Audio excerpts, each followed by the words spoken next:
आज मैं एक गंभीर सवाल पर आपके सामने कुछ बात रखना चाहता हूँ।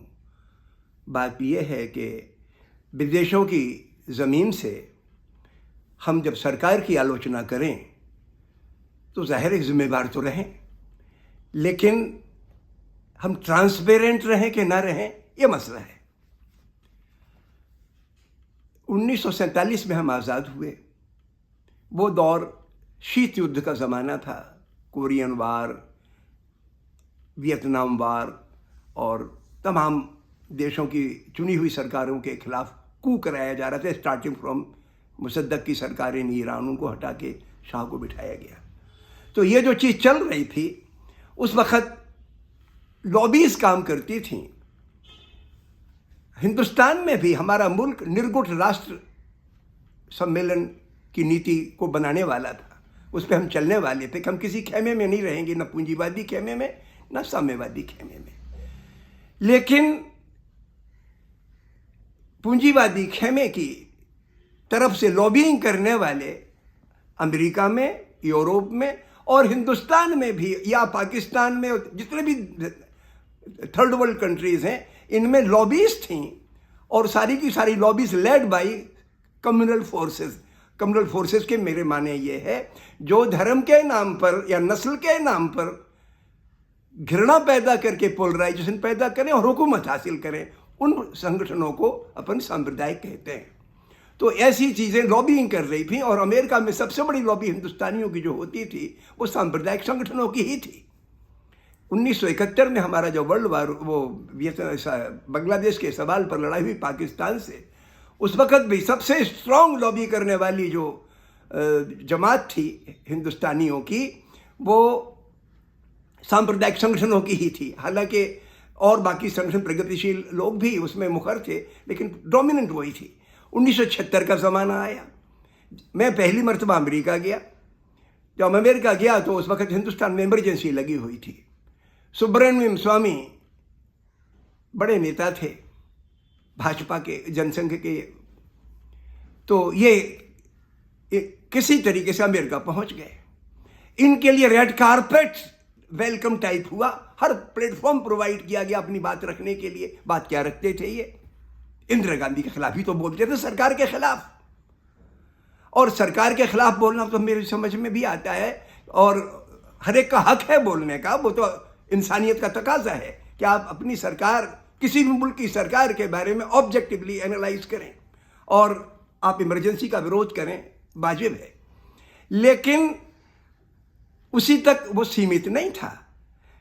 उस छोटे से पीरियड का, जब 19 महीने की इमरजेंसी थी, उस पीरियड को हटा दो तो बाकी पूरे पीरियड में हिंदुस्तान की तब तक की सरकार कोई सिविल लिबर्टीज़ को ख़त्म नहीं करती थी। लेकिन इनका निशाना हमेशा रहा कि इस तरीके से उसको, हमारी फॉरेन पॉलिसी को या इंटरनल पॉलिटिक्स को प्रभावित किया जाए ताकि पोलराइजेशन हो, घृणा पैदा हो। तो ये भारत की बाहर की ज़मीन से, और ख़ासतौर से जब मंदिर आंदोलन चला, तब जो पैसे भेजे गए हिंदुस्तान को, तो हिंदुस्तान को पैसे भेजे भगवान की भक्ति के लिए नहीं भेजे गए, पोलराइजेशन पैदा करने के लिए, नफरत पैदा करने के लिए।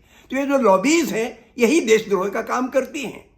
अब राहुल गांधी जाए चाहे ना जाए, कांग्रेस पार्टी के कार्यकर्ता अगर होंगे तो वो ये काम करेंगे। प्रधानमंत्री मोदी जाए चाहे ना जाए, उनकी पार्टी के लोग जाएंगे तो वो ये काम करते हैं। और हिंदुस्तान के करीब 3.5 करोड़ लोग धरती के दूसरे मुल्कों में हैं, तो वो करते हैं। ये लॉबीज करती हैं ये काम। लेकिन आपको एक बात का डिस्टिंक्शन समझने की ज़रूरत है कि 1990 के बाद से एक कू कराने की परिपाटी धरती पर अब नहीं है। लिहाजा एक देश की सरकार दूसरे देश की सरकार को प्रभावित करे, ये संभावना, या इंटरवीन करे, ये बहुत कम है।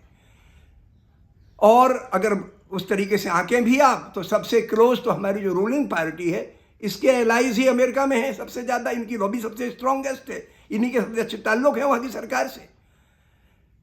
तो इस कंटेक्स्ट में आप जरा विचार करें कि राहुल गांधी गए कैम्ब्रिज यूनिवर्सिटी, उन्होंने भाषण दिया।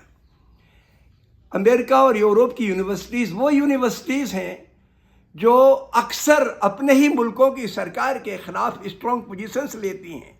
जब वियतनाम की वार चल रहा था, अमेरिका लड़ाई में इन्वॉल्व था, उस वक्त वहाँ की यूनिवर्सिटीज़ में विद्रोह हुआ अमेरिकन सरकार के खिलाफ। उस लड़ाई के खिलाफ। तो ये पश्चिमी मुल्कों की कुछ यूनिवर्सिटीज़ इस मामले के लिए मशहूर हैं कि वहाँ के विद्यार्थियों में सही बात कहने की सलाहियत है, क्षमता है, और उन्हीं में जाके राहुल गांधी ने बात रखी।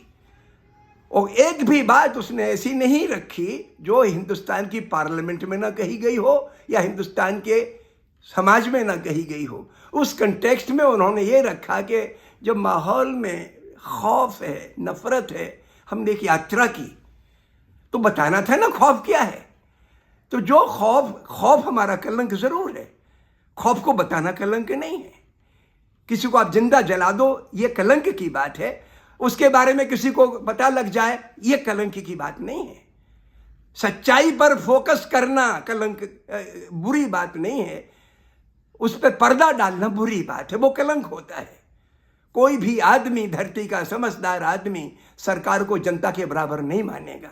जनता प्राइम होती है, सरकार एक एजेंसी है जो जनता की खिदमत के लिए बनी है। लेकिन बदकिस्मती से अगर वो रूल करने लग जाए, ऑप्रेस करने लग जाए, तो जनता का हक है कि उसके खिलाफ विद्रोह करे, उसकी अपनी सरकार की कालिख पर को दुनिया को बताए, समझाए, ताकि इस सरकार को होश आए, उसको मिरर दिखाए। यही काम राहुल गांधी ने किया।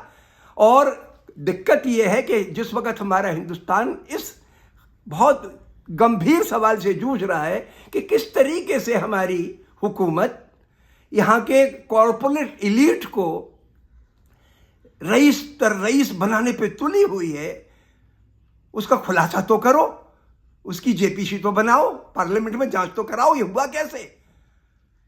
तो उस पर जांच होने पे पर्दा डालने के लिए आपने इसका इस्तेमाल किया, ये ठीक नहीं है।